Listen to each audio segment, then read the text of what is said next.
Ephesians 3:16 says that He would grant you according to the riches of His glory to be strengthened with might by His Spirit in the inner man. So we already have the mind of Christ, and He put a new spirit in us, and it talks about it in Galatians 2:20. Do a study on that, where it says that we were crucified with Him and we was raised with Him.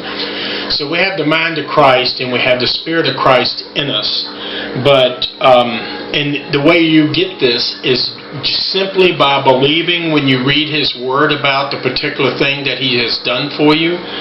Like in verse 17 of Ephesians 3, it says that Christ may dwell in your hearts by faith, that you be rooted and grounded in love. So Christ, how does Christ dwell in us? By faith. How do we get born again? By faith, by simply believing what the Word says. And like with being born again, you get baptized also. And know the love of Christ which surpasses knowledge. And verse 20 says, now unto Him who is able to do abundantly, exceedingly above all that we ask or think, according to that power that works in us. That's why we can heal the sick and raise the dead, because it's Him in us doing the work through us. But it's all activated by faith. So in other words, when you read this Word, if you do not believe it, it's not going to do you any good.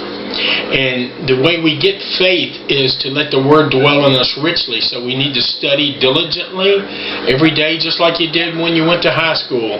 The only way you could pass the test at school the next day was you studied a lot, and so it became a part of you, so you knew it.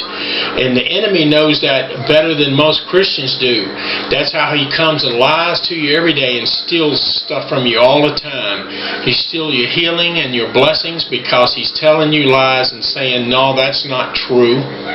Just like he did with Eve in the garden. God had told them the truth, and then when Satan come along, they believed the lie, and what happened?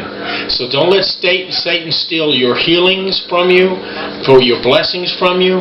Don't let him steal anything from you. We need to go from glory to glory, becoming more and more like Christ every day. It's an ongoing process by using the Word. But as you study, you become more and more like Christ in all the ways. So I encourage you today to continue in His Word, seeking Him through His Word, and it will transform you, because His Word is quick and powerful and sharper than any two-edged sword. And that's in Hebrews 4:12. Bless you today, in Jesus' name.